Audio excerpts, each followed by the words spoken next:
북런던 더비가 토트넘의 패배로 끝이 나면서 토트넘 내부는 엉망진창이 되고 있습니다. 영국 매체들의 조롱과 비난이 계속 쏟아지면서 정말 대책도 없고 변화도 없는 팀이라는 지적을 받고 있습니다. 특히 세트피스에서 또 실점을 하면서 세트피스 훈련은 따로 필요하지 않다고 밀어붙이는 포스텍 감독이 큰 비판을 받고 있습니다. 손흥민과 세트피스 훈련에 대해 노골적인 반박과 충돌을 한 포스텍이 또 사고를 친 상황입니다. 현재 영국 매체에서는 손흥민에 대한 지적은 거의 없습니다. 포스텍 감독과 다른 선수들이 워낙 대형 사고를 치는 바람에 매체에서는 포스텍, 비카리오, 로메로, 솔랑케, 브레넌 존슨 등의 이름이 계속 올라오고 있습니다.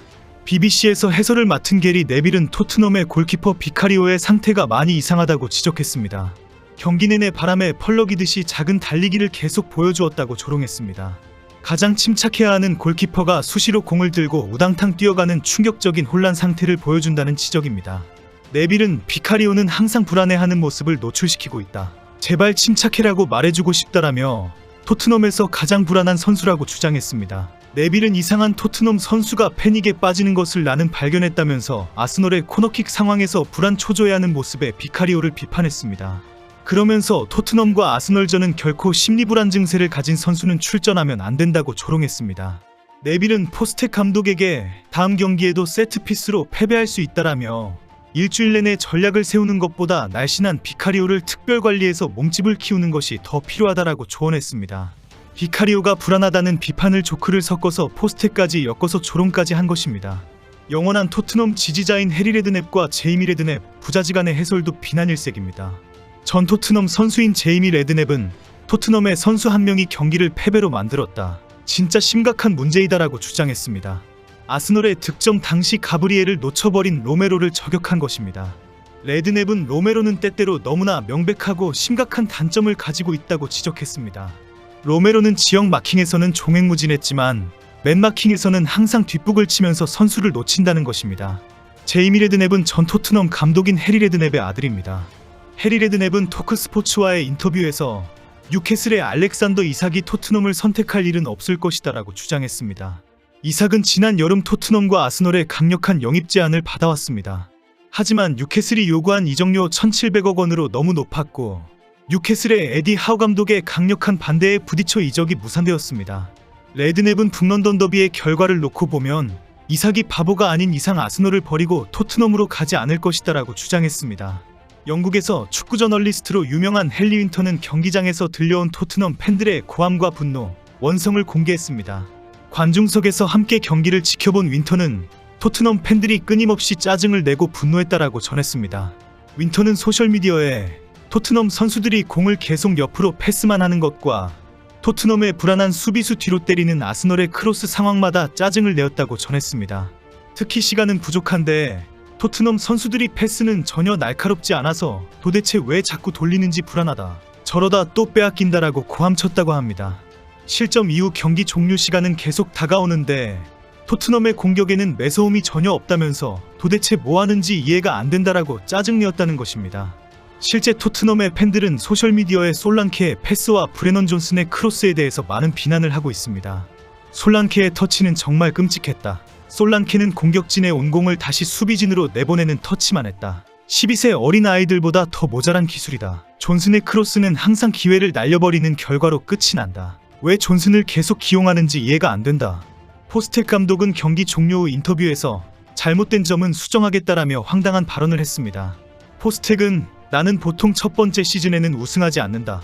항상 2년차에는 우승한다. 토트넘에서도 바뀌지 않는다라고 말했습니다. 실제 포스텍은 일본 요코하마와 셀틱에서 2년차 시즌에 우승을 했는데 항상 2년차 우승 역사를 자랑해왔습니다. 특히 경기 내용에 대한 비판에 대해 이 경기가 왜 실망스러운지 전혀 모르겠다. 우리는 우리의 플레이에 대해 보상을 받지 못했다라고 반박했습니다. 점유율도 높았고 경기 내용도 토트넘이 월등히 좋았는데 불행하게도 패배했을 뿐이라는 주장을 또 펼친 것입니다. 포스텍은 축구라는 것이 아무리 잘해도 어이없이 패배하는 경우가 많다. 그것이 축구라는 것이기 때문에 나는 그냥 받아들인다. 나는 그냥 더 잘하면 좋겠다는 것만 신경 쓴다라고 말하면서 그까이고 패배에 너무 마음 두지 말라고 주장했습니다. 포스텍은 팬들이 이번 패배로 잠시 일시 정지 모드가 될 수 있다. 하지만 이번 달에는 경기가 아주 많이 남아있다라고 말했습니다. 아스널전 패배로 충격을 받는 것은 이해는 되지만 앞으로 경기에서는 계속 승리를 할 테니 걱정하지 말라는 식의 말장난을 하며 위로한 것입니다. 포스텍의 이런 발언에 전 아스널 선수인 폴 머스는 포스텍은 신호를 보내고 있다라면서 불안 초조해하는 포스텍이라고 저격했습니다. 폴 머스는 포스텍은 지금 경질될 수 있다는 압박감을 느끼고 있다. 현재 해고 가능성이 있다는 사실을 슬쩍 알리고 싶어 한다라고 주장했습니다. 폴 머스는 항상 토트넘을 조롱하는 해설로 유명한데 포스텍의 황당한 주장이 조금만 기다려라, 나를 자르지 말라는 비명이라고 주장한 것입니다. 포스텍에 졌지만 잘 싸웠다, 이제 계속 승리한다는 발언은 현재 영국 내에서 계속 조롱거리가 되고 있습니다. 영국 BBC에서 해설을 맡은 전 아스널 선수 맷 업슨도 포스텍이 또 압박을 받지 않는 것처럼 행동한다라고 저격했습니다.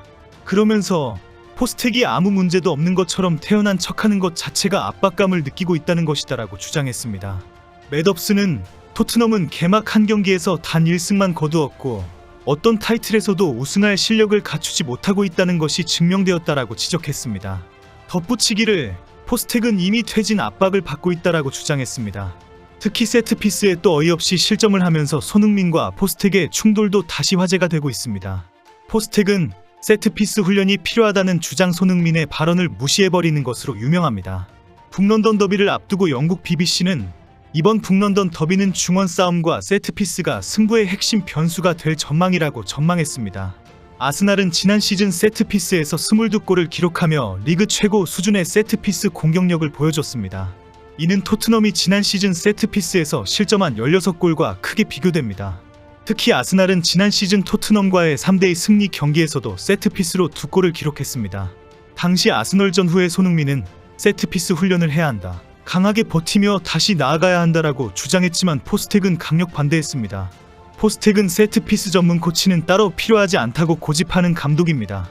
그 이후로 특정 분야 전문가를 데려오면 내가 불편할 것이다, 내가 일하는 방식을 위해서라고 설명했습니다. 실제 토트넘은 2022-23 시즌 유럽 축구 최고의 세트피스 코치인 지안니 비오 코치와 함께했지만 포스텍 감독이 부임한 뒤 해고했습니다. 하지만 아스널전 이후 곧바로 치러진 첼시전에서도 세트피스에서 일격을 당하며 0대2로 패했습니다. 그때에도 포스텍은 난 결국엔 성공적인 팀을 만들 것인데 세트피스 훈련 부족 때문이 아닐 것이라고 주장했습니다. 포스텍은 이어 하지만 내 답변이 사람들을 만족시키지 못하는 것 같다, 난 세트피스를 문제로 생각하지 않는다라고 거듭 강조했습니다. 이 정도 궤변을 늘어놓는 정도의 고집이라면 인격적으로나 정신적으로 무슨 문제가 있는 것이 아닌지 의심이 들 정도로 완강합니다. 포스텍을 빨리 잘라야 한다는 여론이 높아지고 있습니다.